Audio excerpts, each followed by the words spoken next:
día contar con ayuda de un capitán de la policía, de esos que sí hay gente honesta, y le dice: oiga, capitán, sí, mi comandante, esta gente está mandando, en esos contenedores está mandando droga, ya son algunas salidas y no dejan chequearlo. Ah, no, yo me encargo. Verifican 1 tonelada de cocaína. Lo llamaron los gerentes, disculpen la expresión, lo reputearon por meterse donde no debía. En menos de una semana, ¿qué pasó? Él llegaba a ser, cuando yo vivo, en esta ciudadela, en un carro de costo mediano de $20.000 con todos los el 120% de impuestos que se pagan en Ecuador. Asumamos $30.000. Un carro relativamente barato. 7 de la noche, un día viernes, parqueó cerca de Burger King, se acercaron 2 muchachos en moto, le abarrajaron alrededor de 10 tiros y lo mataron. Él alcanzó a llegar muy grave a la casa. Y por esto conozco la historia, porque la cónyuge me fue a visitar con 2 niñitos y me dijo: le voy a contar lo que le pasó a mi esposo. Y me siguen llamando, me ha allanado la policía a la casa, ¿a dónde guarda mi esposo anotaciones? ¿Cuánto tenía dinero? No, no teníamos nada de dinero. ¿Dónde está el dinero que su esposo lo sobornaban? Era falso. Yo le dije a esta señora: mire, es penoso lo que le está pasando a usted. Le di una sugerencia que sí le sirvió, le dije: vaya al consulado de Estados Unidos, explique lo que está pasando. Finalmente le dieron una visa y se fue a Estados Unidos ya hace muchos años con sus hijitos. Esa es la dura realidad de lo que pasa en el día a día. Las novelas están bien y yo escribo mucho, pero estas son realidades de lo que produce la delincuencia organizada, pequeña y grande. Entonces, la propuesta de una legalización choca con el tema de lo que significa el lavado de activos y este 80% que se lava en la banca del primer mundo. Pero, y un tema sugerente que me plantearon, como yo digo, eso hace la academia, es la democracia impositiva de la academia, lo digo con mucho cariño. Vea, sugerimos que usted converse sobre esto, me pareció interesante. Incluso hablar sobre delincuencia de cuello blanco. Porque a veces con impropiedad se dice: ah, ese es un delincuente de cuello blanco. Alguna vez conversaba con ese querido amigo que es Raúl Zaffaroni. Yo le digo a Raúl, se pone muy sonrojado, le digo que es un hermano mayor, le digo, pero un poquito mayor nada más. Raúl se pone muy sonrojado. Cuando conversábamos el tema, coincidimos con Raúl, que hay una falsa delincuencia de cuello blanco, porque el verdadero delincuente de cuello blanco es impune. Y esa es la característica, había que remontarnos. Es extraordinario lo que el libro de Edwin Sutherland de 1948, Delincuencia de cuello blanco. Hay una publicación en PDF reciente, yo guardo aquí en la biblioteca en la casa donde estoy conversando con ustedes, una traducción que hizo la profesora Rosa del Olmo. Ella tenía algunos ejemplares, es del año 1960 en la Universidad Central de Caracas, y estábamos en el departamento de Rosa, en el centro de Caracas, con Luis Gómez, profesor, estábamos con el profesor Marcó del Pom, gran jurista de la Escuela de Córdoba, aunque pasó mucho tiempo en México, y luego regresó para Córdoba. Cuando había eventos en Agua de Buenos Aires, me escribía Marcó, que era un gigante en estatura y en conocimiento, me decía: vos vas a ir para la UBA. Sí, entonces te veo yo en Buenos Aires. Y pasábamos 3 o 4 días conversando de muchos temas, yo diría de aquiescencia común. Y bueno, fíjense ustedes que en la propuesta de Sutherland, en ese libro, él dice que la delincuencia de cuello blanco tiene una característica, que es la pertenencia del delincuente cuello blanco a un sector en el que tiene un gran poder político, económico o social. Ustedes pueden establecer los 3 componentes, o 2, o 1, o el que fuese. Goza de impunidad.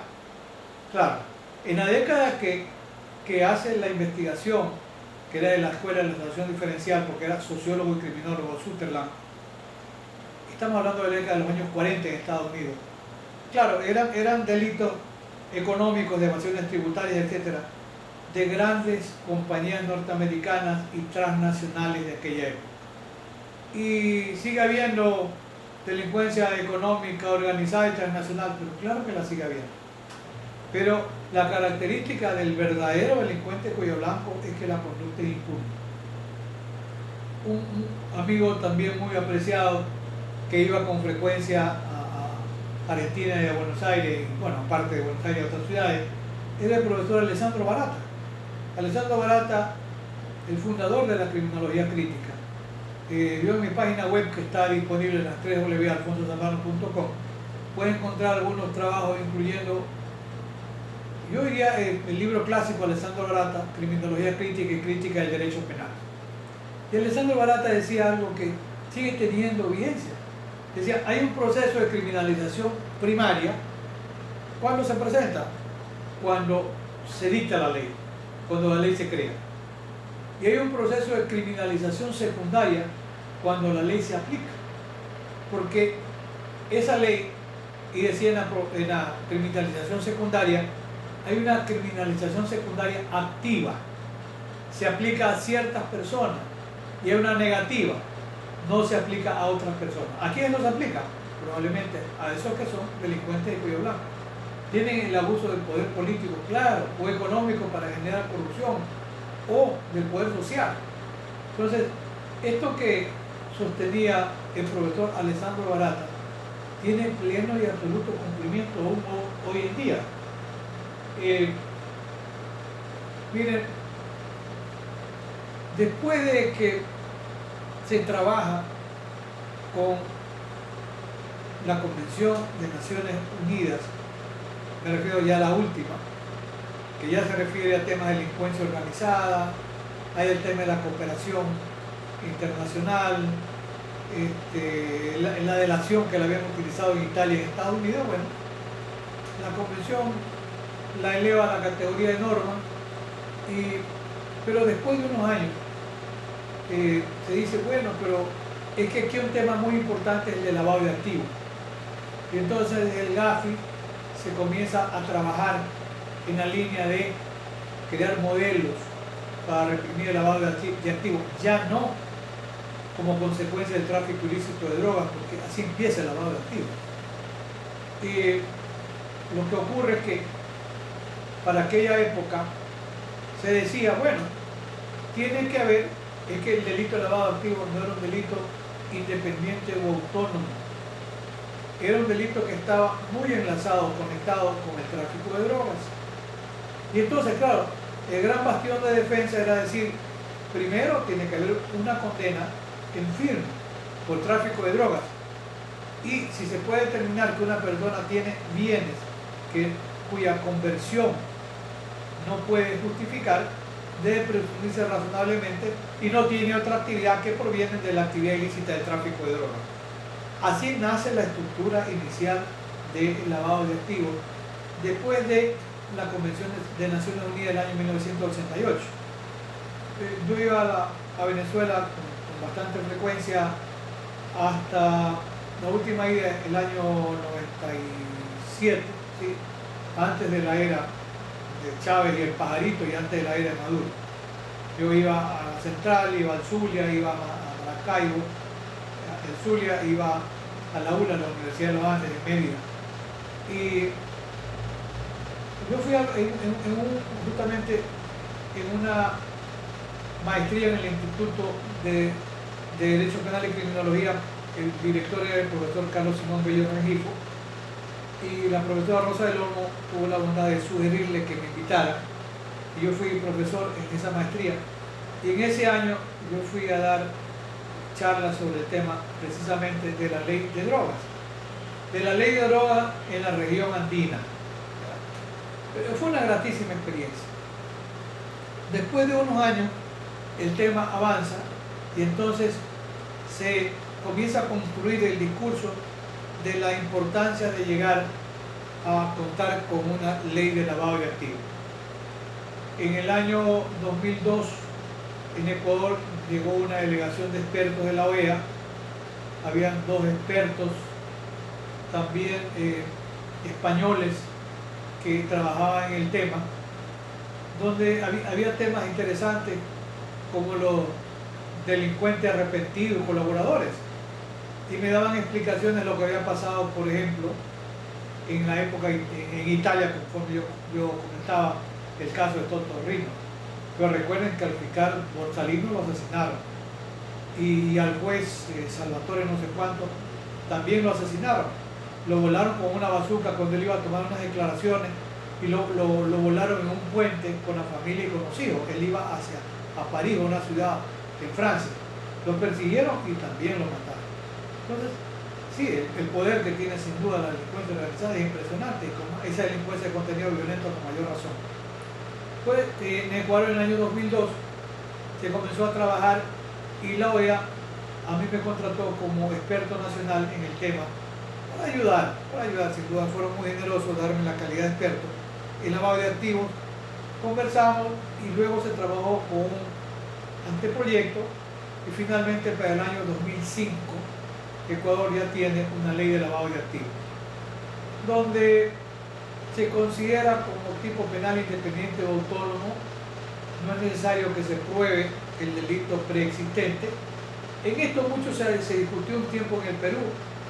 Tiene que haber una sentencia condenatoria, dijeron no, y yo estoy en esa línea. Para eso sirve hoy la prueba indiciaria, no solo la prueba directa, ¿no? La prueba indiciaria, que es el conjunto de indicios que permite presumir razonablemente que hay una actividad delictiva. Y entonces, a base de la prueba indiciaria, se ha venido trabajando el tema, incluso de lavado de activos en el Perú, que me parece a mí que es lo correcto y debiera ser así trabajado el tema.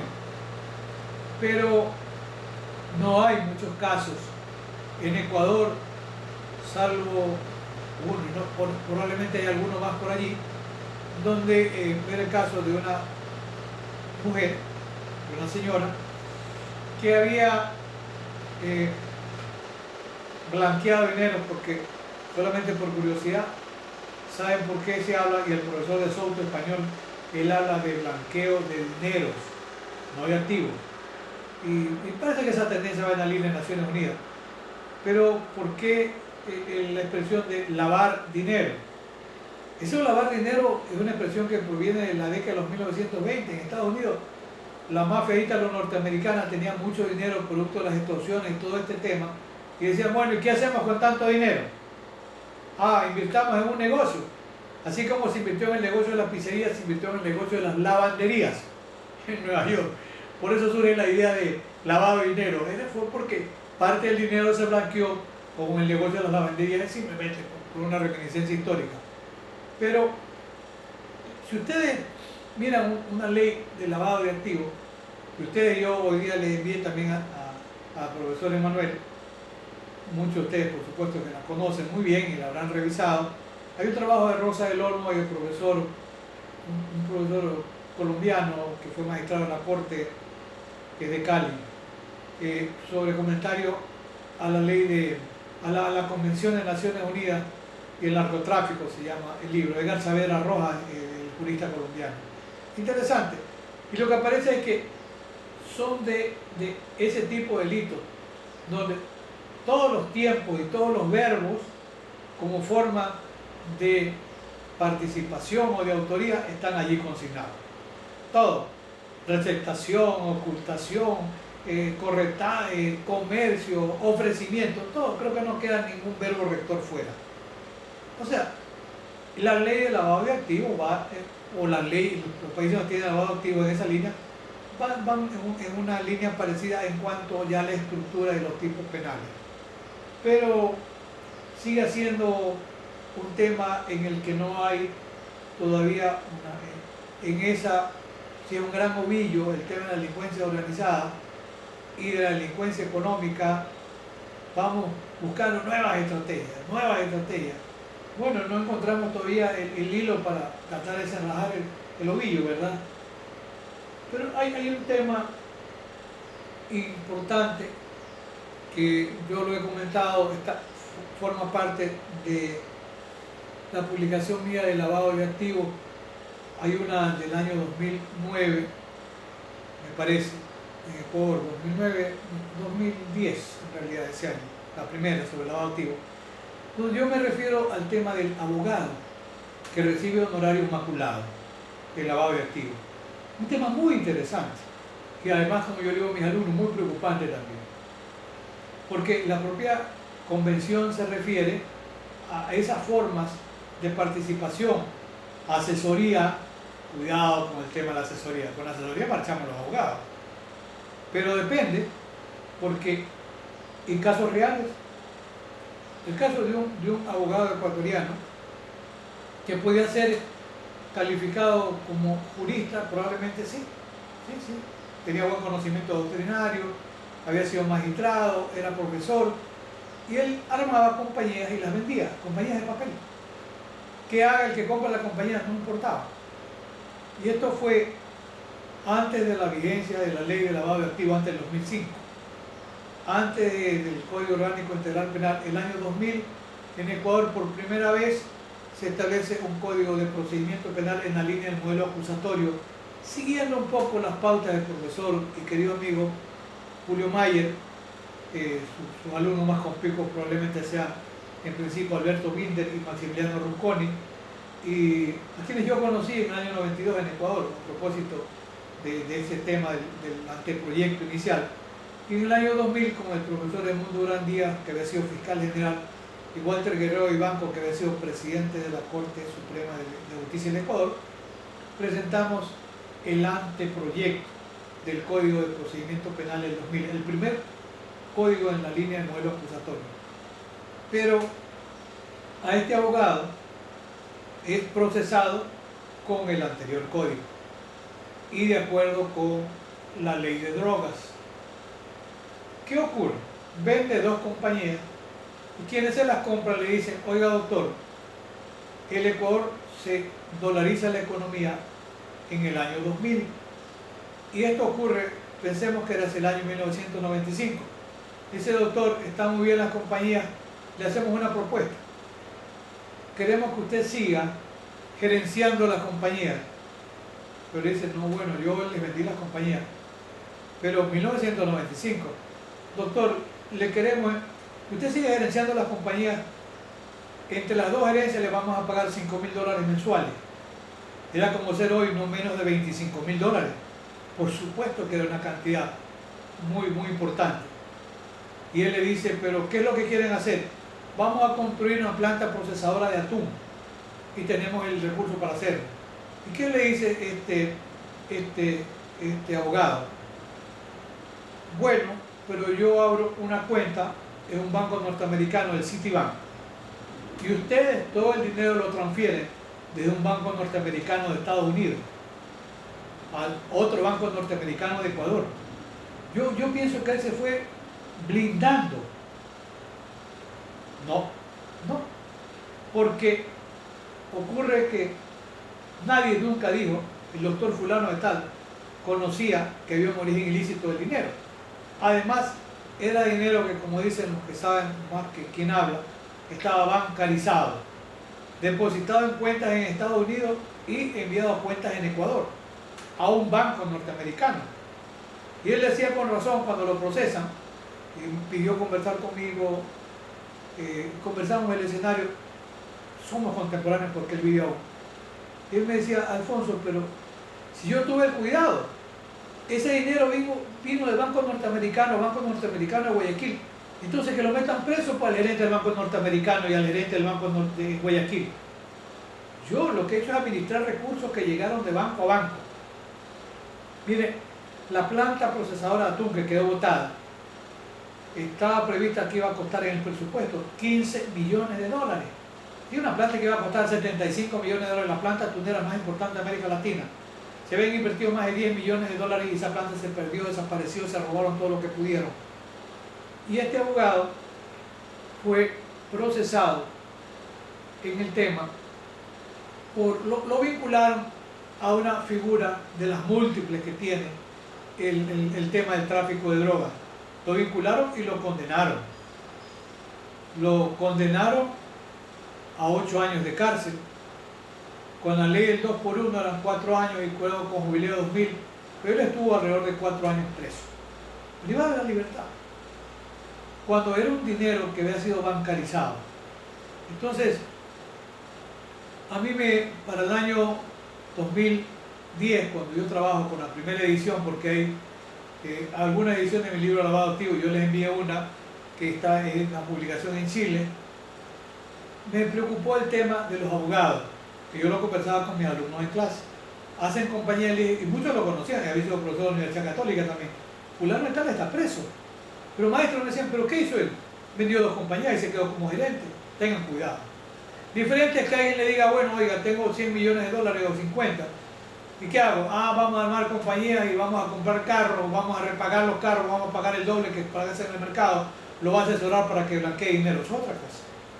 Ahí en el momento el abogado es parte de la organización criminal. En otros momentos no.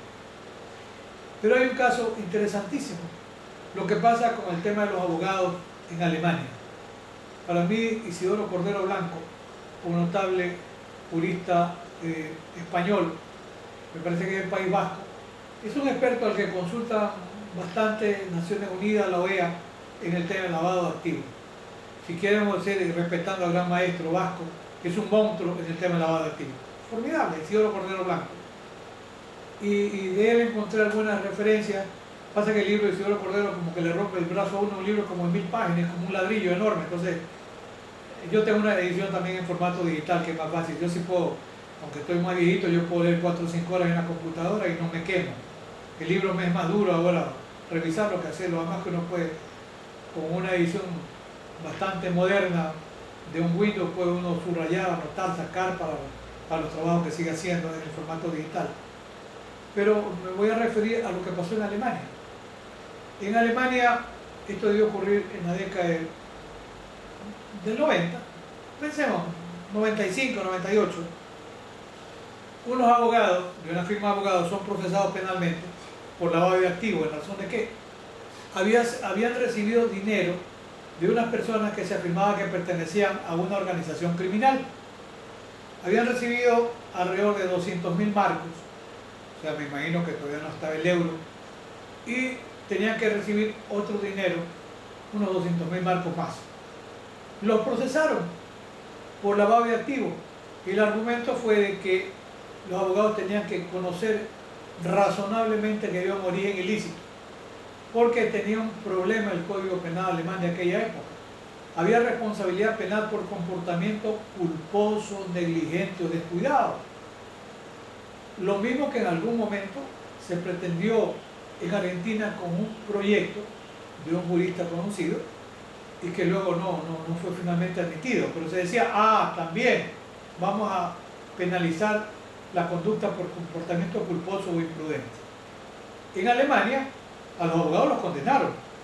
Primer nivel, los condenaron en el segundo nivel. ¿Y cuándo los abogados quedan fuera del problema? ¿Cuándo? Cuando por ese control de constitucionalidad extraordinario que hacía y que hace el Tribunal Constitucional Alemán. En aquella época, don Winfried Hassemer, que yo me refería hace un momento, el autor del derecho penal simbólico, era el presidente y el juez ponente del segundo Tribunal Constitucional Alemán. Hace un estudio y un análisis y él dice, no, es inconstitucional la disposición del Código Penal, y utilizando esa expresión que utiliza el maestro Hassemer, expulsa del Código Penal alemán la disposición, y eso permite que los abogados puedan recuperar la libertad. En el tema de los abogados, yo sostengo la Constitución, la de usted, con el extraordinario empuje del año 1994, se pone una línea muy interesante. Y en este tema de consolidar un Estado de Derecho, nosotros le llamamos Estado Constitucional de Justicia y Derecho al ecuatoriano con la Constitución de Montecristi del año 2008, por supuesto que se avanza en el tema de las garantías. Está garantizada la inviolabilidad del derecho a la defensa, claro. Está garantizado el libre ejercicio profesional también. Y el cliente tiene derecho a buscar la mejor defensa posible y a pagar los honorarios justos que se convengan. Lo que yo le digo a mis alumnos, el tema complejo, delicado, cuando el monto de dinero es muy alto, es que, y en un tema donde puede haber alguna duda del origen, reporten el ingreso de ese dinero o bancarícenlo, y sobre eso paguen impuesto a la renta. Señores, yo he pagado impuesto a la renta, el dinero lo ingresé a una cuenta bancaria. Yo debo partir de presumir de buena fe que quien a mí me consulta es una persona que tiene recursos lícitos. Es decir, le digo, traten de tener el cuidado para no caer con esto, porque si alguien la guarda en el colchón o bajo la almohada, bueno, se la pasará comiendo poco a poco hasta el final de los días, no pasa nada. Pero si mañana se compra un Lamborghini, se compra una casa de $1 millón, bueno, ¿y de dónde? No, yo me lo gané trabajando. Porque el tema interesante es que, yo lo comento al final muy poco, sí, claro, porque el hacha nos puede caer a cualquiera. ¿Qué pasa con los dineros que son producto de un ingreso lícito, ejercer la profesión, pero sobre los que no hemos tributado?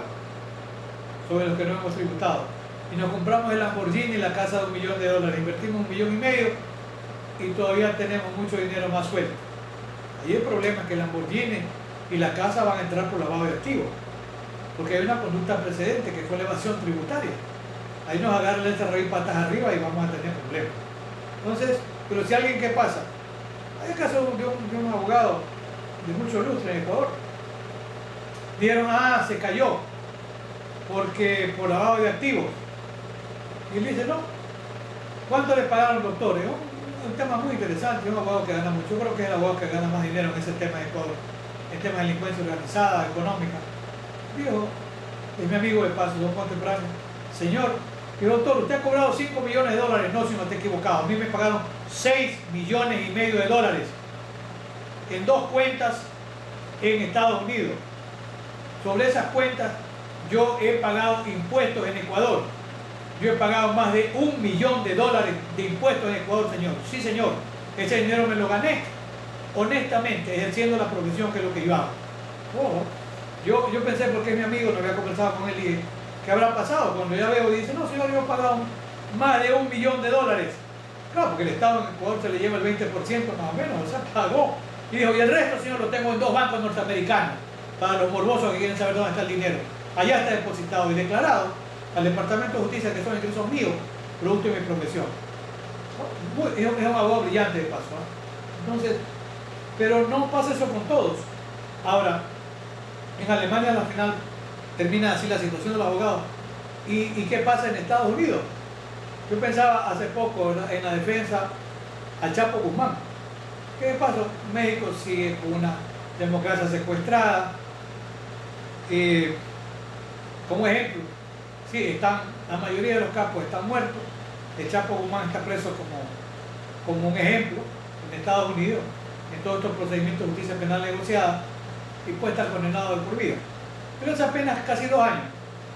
En México, en el estado de Sinaloa, detienen al hijo del Chapo Guzmán. Hacen un operativo policial. Y después las fuerzas de seguridad del hijo del Chapo Guzmán llegan en unas camionetas blindadas que parecen tanques de guerra, con unas metrallas que son capaces de bajarse otro tanque o de bajarse un avión.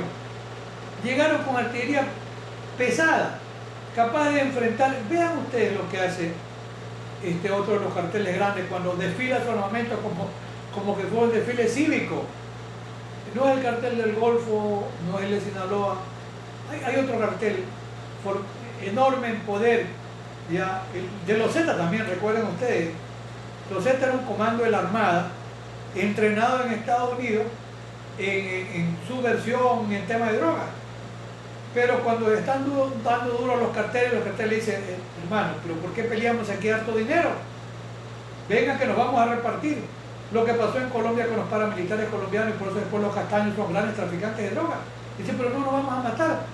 Vengan. Y los Z dicen, nosotros tenemos poder, tenemos entrenamiento y tenemos armas. Y uno de los carteles más violentos es el cartel de los Z en México. ¿Que dónde viene? De un comando de la Marina de Guerra de México. Por eso es que es muy complicado el tema de la delincuencia organizada en México. Y entonces, cuando este arsenal de seguridad va al lugar donde está el ejército y la policía, el presidente AMLO le dice al ejército y a la policía, orden presidencial, se retira. Pero es que el hijo del Chapo Guzmán está ahí, se retira, porque la cantidad de armamentos que he visto en los videos es impresionante. Va a haber muertes, bajas, daños a terceros, daños colaterales. Por favor, retírense. Y el hijo del Chapo Guzmán se retira de allí libre. No pasó nada.